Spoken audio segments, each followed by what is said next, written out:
اعوذ باللہ من الشیطان الرجیم بسم اللہ الرحمن الرحیم وما قدر اللہ حق قدرہ اذ قالوا ما انزل اللہ علی بشر من شیء قل من انزل الکتاب الذی جاء به موسیٰ نورا وہدی للناس تجعلونہ قراطیس تبدونها وتخفون کثیرا وعلمتم ما لم تعلموا انتم ولا آباؤکم قل اللہ ثم ذرہم فی خوضہم یلعبون۔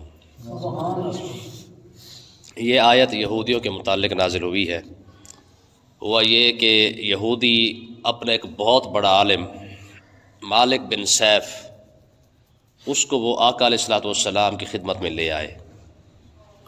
وہ بہت زیادہ موٹا تھا، بہت زیادہ تھا۔ تو آقا علیہ الصلوۃ والسلام نے اسے ارشاد فرمایا مالک یہ بتا، اللہ تعالیٰ نے تورات کے اندر فرمایا ہے کہ ان اللہ یبغض السمین۔ حضور نے فرمایا کہ اللہ تعالیٰ موٹے عالم، یبغض الحبر السمین، اللہ تعالیٰ موٹے عالم کو ناپسند کرتا ہے۔ یہ بات تورات کے اندر ہے کہ نہیں؟ اس نے کہا ہے۔ تو حضور علیہ الصلوۃ والسلام نے ارشاد فرمایا تو بھی تو موٹا عالم ہے۔ اس نے کہا، جب حضور نے یہ فرمایا کہ تو بھی تو موٹا ہے، اس نے کہا جی اللہ تعالیٰ نے کسی پر کوئی شے نازل نہیں کی ہے۔ ٹھیک ہے، یعنی ساری پر پانی پھیر۔ یہ یہودیوں کی طبیعت اور فطرت ہے کہ جب یہ ہارتے ہیں تو یہ ساری چیزوں کا انکار کر دیتے ہیں۔ جب حضور نے فرمایا ان اللہ یبغض الحبر السمین، فرمایا رب موٹے عالم کو ناپسند کرتا ہے، تو بھی تو موٹا ہے۔ اس نے کہا جی کسی نبی پر اللہ تعالیٰ نے کوئی شے نازل کی ہی نہیں ہے۔ سارے یہودی اسی جو ہے وہ چھیڑنے لگ گئے، انہیں کہا تیرا کھانا خراب، تو نے ہمیں ذلیل کر کے رکھ دیا ہے، آج کے بعد ہم تجھے نہیں مانتے۔ ٹھیک ہے جی۔ تو اس نے کہا، حضور صلی اللہ علیہ وسلم نے ارشاد فرمایا موسیٰ علیہ السلام پر بھی اللہ تعالیٰ نے کوئی شے نازل نہیں کی۔ اس نے کہا جی موسیٰ علیہ السلام پر بھی نازل نہیں کی ہے۔ آپ اندازہ کریں ان کا۔ تو اللہ تبارک و تعالیٰ نے یہ جب بات ہوئی تو اس کے متعلق یہ آیت ارشاد فرمایا وما قدر اللہ حق قدر ہی، فرمایا یہودیوں نے اللہ کی قدر نہیں کی جیسے اس کی قدر کرنے کا حق تھا۔ ہے جی، یہودیوں نے رب کی قدر نہیں کی ہے، حالانکہ کتنے نبی ان کو ملے، کتنی نعمتیں ان کو ملی، سب کچھ ان کو ملا۔ جتنی نعمتیں ان کو ملی ہیں میرا خیال ہے پچھلی امتوں میں کسی کو نہیں ملی ہوں گی۔ ٹھیک ہے جی، یہ ناز اور نخرے والے لوگ تھے، یعنی جیسے یہ چاہتے اللہ تعالیٰ ویسے ان کی ہر خواہش کو پوری کر دیتا۔ آپ دیکھیں نا، ہماری ساری زندگی روٹی کماتے کماتے گزر جاتی ہے، ان کا تو وہ ٹائم بھی آیا کہ ان کو روٹی کی فکر بھی نہیں تھی۔ ان کا تو یہ ٹائم بھی آیا کہ ان کے کپڑے میلے نہیں ہوتے تھے، ان کے جسم کے اوپر ان کے کپڑے صاف ستھرے ہو جاتے تھے، چلتے تھے تو ان کو دھوپ نہیں لگتی تھی۔ ٹھیک ہے نا جی۔ اس کے باوجود پھر ایک نبی نہیں آیا ہے، 40,000 نبی اللہ تعالیٰ نے صرف اور صرف بنی اسرائیل کے اندر بھیجے ہیں۔ ٹھیک ہے جی، پھر بھی اس کے باوجود بھی یہ ایسی لانتی قوم ہے، ایک نہ سیدھی ہونی تھی نہ یہ سیدھی ہوئی ہے۔ آپ دیکھ لیں، قرآن شروع ہوتا ہے، قرآن شروع ہوتے ہی سب سے پہلے ان پر لعنت ہی بھیجی گئی، غیر المغضوب علیہم ولا الضالین۔ ٹھیک ہے نا، اللہ تعالیٰ نے خود فرمایا یہ لعنتی ایسے قسم کے لعنتی ہیں، ان پر خدا کا 1000 بار غضب ہوا ہے، اس کے باوجود بھی یہ سیدھے نہیں ہوتے۔ تو اللہ تعالیٰ نے ارشاد فرمایا وما قدر اللہ حق قدرہ، فرمایا ان نے اللہ کی قدر نہیں کی ہے جیسے اس کی قدر کرنے کا حق تھا۔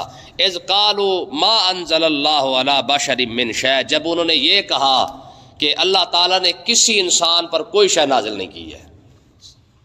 میں ظالمو، اپنی انا کی خاطر تم نے ہر شے کا انکار کر دیا ہے، حالانکہ حضور نے تو اتنا ہی فرمایا ان اللہ یبغض الحبر السمین کہ اللہ تعالیٰ موٹے عالم کو پسند نہیں کرتا۔ اور اس کی بھی ایک تفسیر ہے کہ کون سا موٹا عالم ہے جس کو رب پسند نہیں کرتا؟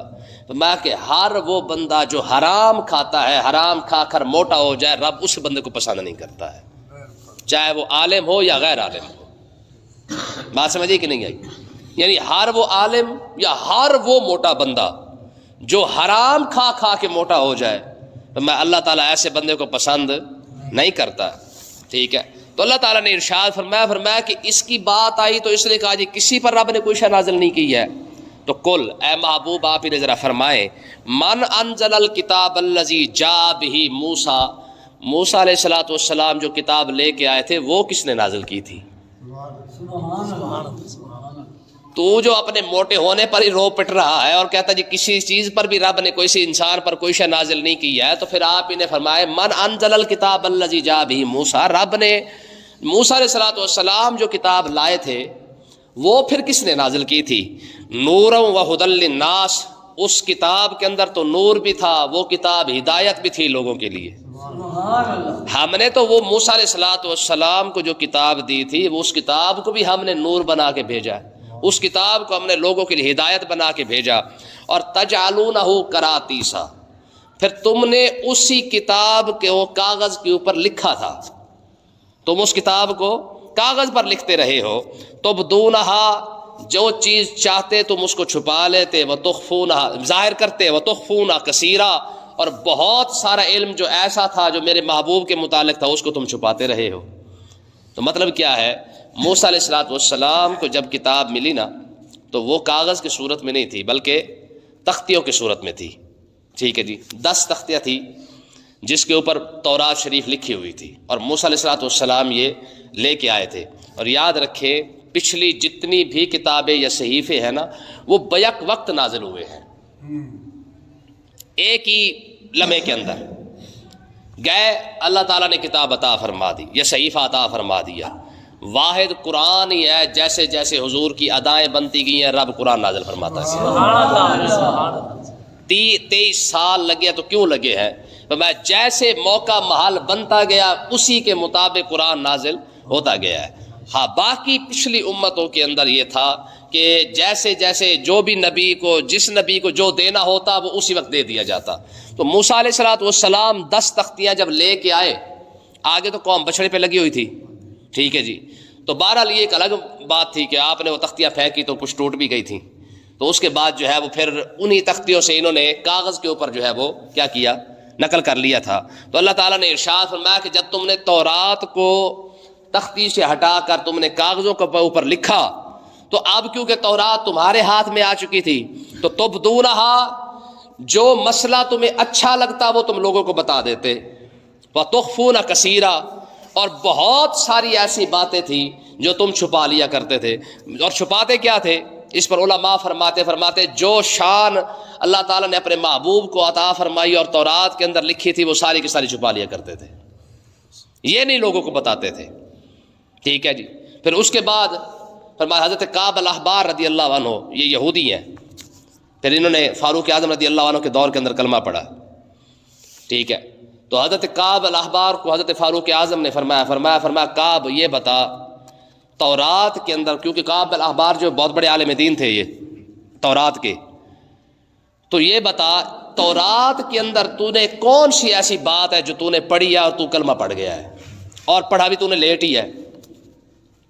تو حضرت کعب الاحبار کہنے لگے جی میرے والد نے نا، میرے باپ جو مر گیا ہے اس نے ساری تورات جو تھی نا وہ مجھے پڑھا دی تھی، لیکن کچھ صفحے ایسے تھے جس کو اس نے لپیٹ کر جو ہے وہ اس کو بند کر کے رکھے ہوئے تھے، وہ صفحے مجھے پڑھنے نہیں دیتا تھا، اور میرے اوپر سختی تھی کہ ان صفحوں کو تم نے نہیں پڑھنا ہے۔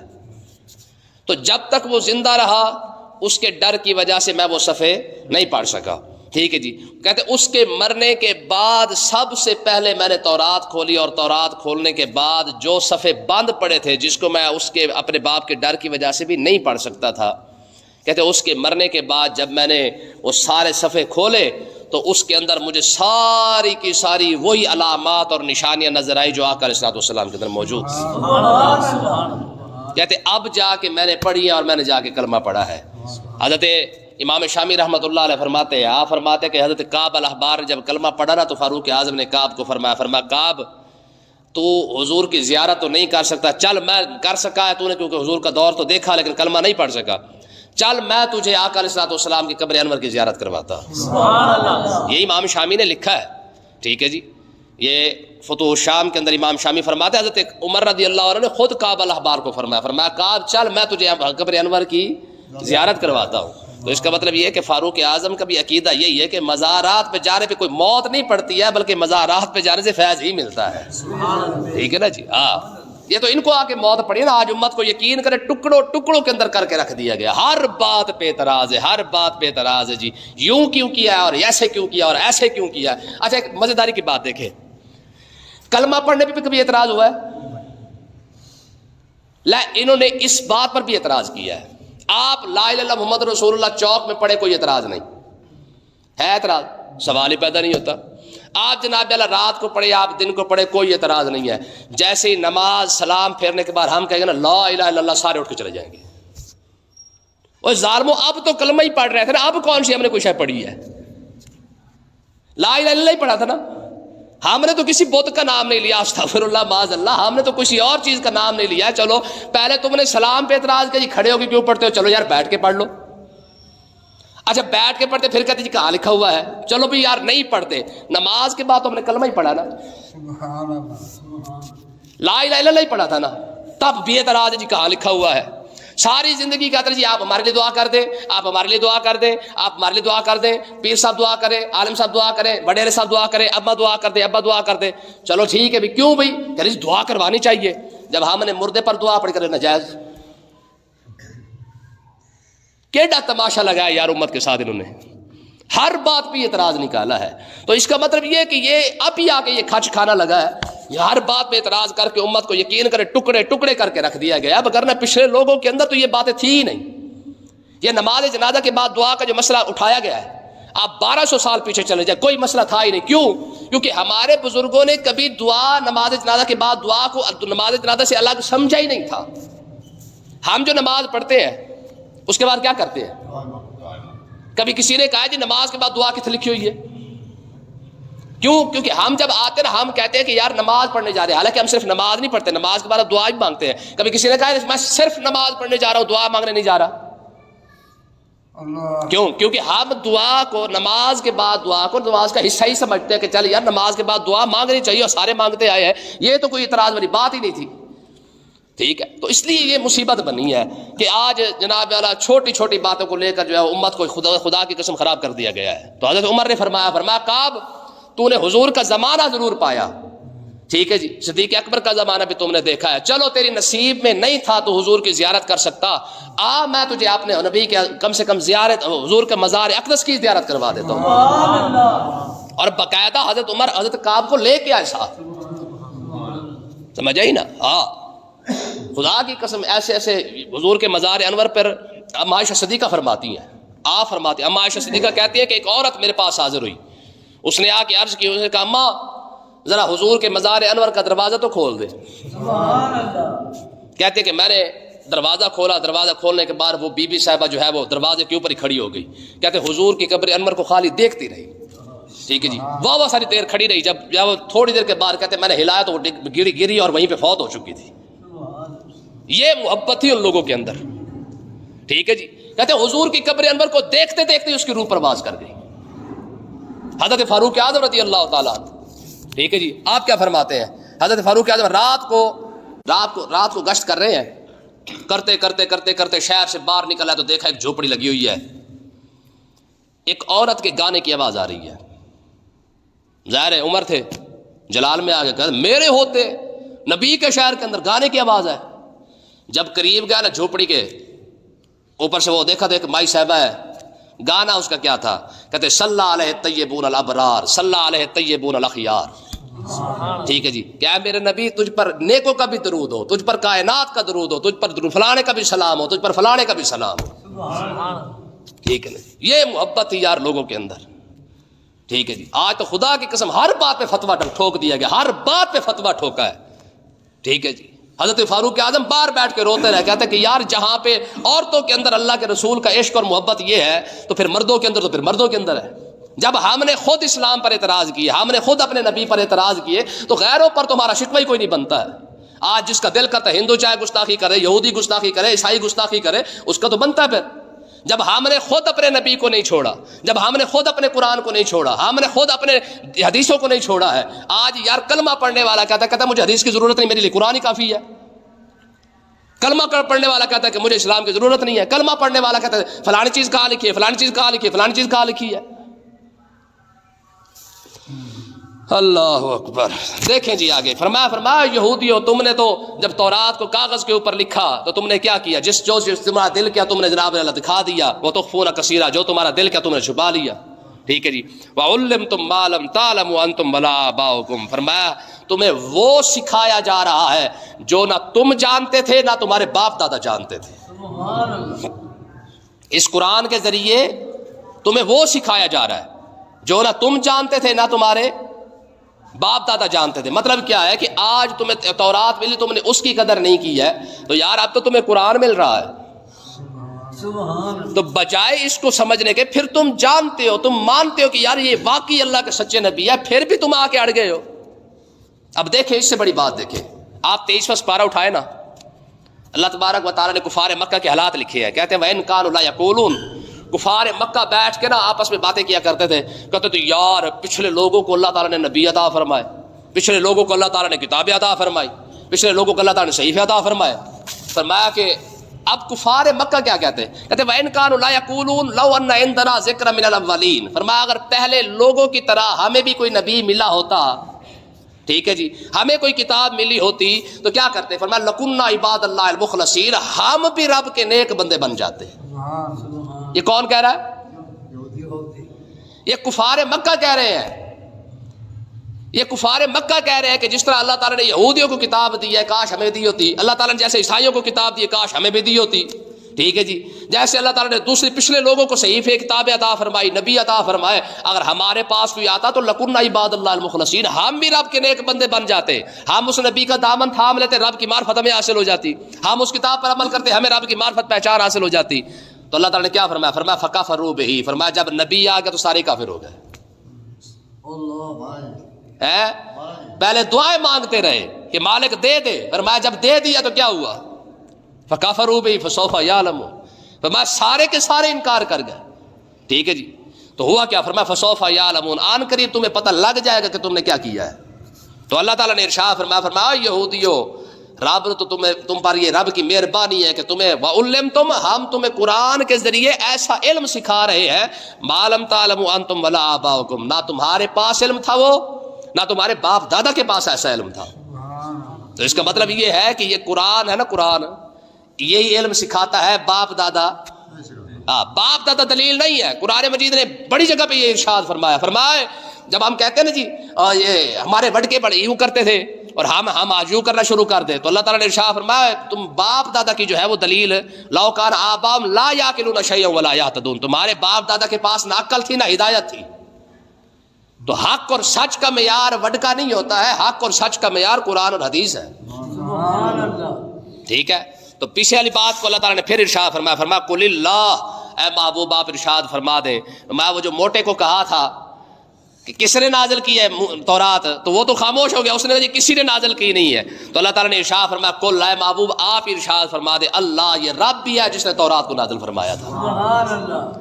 ظالم اپنے موٹا ہونے کو دیکھ کر چڑھ گیا ہے اور پوری تورات کا انکار کر دیا. اندازہ کریں ہماری قوم کا بھی یہ حال ہوتا ہے نا، اپنی بیزتی کو دیکھ کر وہ کہتے ہیں ہماری تو بیزتی ہوگی، سارا کو چھوڑ جاتے ہیں. ٹھیک ہے جی، موٹے کی تھوڑی سی بیزتی کیا ہوئی ہے، اس نے تورات کا انکار کر دیا، اس نے موسیٰ علیہ السلام کا انکار کر دیا. بات سمجھے کہ نہیں آئی ہے؟ حالانکہ آقا علیہ السلام نے تو اتنی بات ارشاد فرمایا تو بھی تو موٹا ہی ہے نا. اس کا مطلب یہ کسی کو سمجھایا جائے اور اگلے کو بیزتی محسوس ہونا، ٹھیک ہے، تو پھر اس کا اپنے کھانا خراب ہوتا ہے اور کسی کا نہیں ہوتا ہے. تو اللہ تعالیٰ نے ارشاد فرمایا ثم ذرہم فی خوضہم یلعبون، میں محبوب آپ انہیں چھوڑ دے، آپ انہیں چھوڑ دے. بدبخت تو ایسے ہیں تورات اپنے ہاتھوں میں لے کر کہتے جی کسی نے نازل نہیں کی ہے. ٹھیک ہے جی، نبی موسیٰ علیہ السلام کو ماننے کے باوجود، انہی کا کلمہ پڑھنے کے باوجود کہتے کوئی نبی نہیں آیا ہے. فرمایا اگر ان کی حالت یہ ہے ثم ذرہم، محبوب پھر انہیں سمجھانے کی ضرورت نہیں ہے، پھر انہیں چھوڑے. اور کیا کریں یہ میں فی خوضہم یلعبون، انہیں ذرا کھیلنے دیں، انہیں ذرا کھیلنے دیں، یہ کھیل لے، ذرا مزہ کر لے، زندگی کے مزے اٹھا لے، یہ بلڈنگیں بنا لے، یہ کوٹھیاں بنا لے، یہ کاریں بنا لے، یہ جناب والا کمپنیاں بنا لے بڑی بڑی، ان کو ذرا کھیلنے دے، آپ انہیں چھوڑ دے. ہوگا کیا؟ فرمایا فی خوضہم یلعبون، یہ کھیل لے، جب رب کی بارگاہ میں آئیں گے لگ انہیں پتہ ہی جائے گا. فیما کانوا فیہ یختلفون، پھر رب بھی تمہیں بتائے گا کہ تم کیسے جو ہے کسی بات کا انکار کر جاتے تھے. اللہ تعالیٰ سمجھنے کی توفیق عطا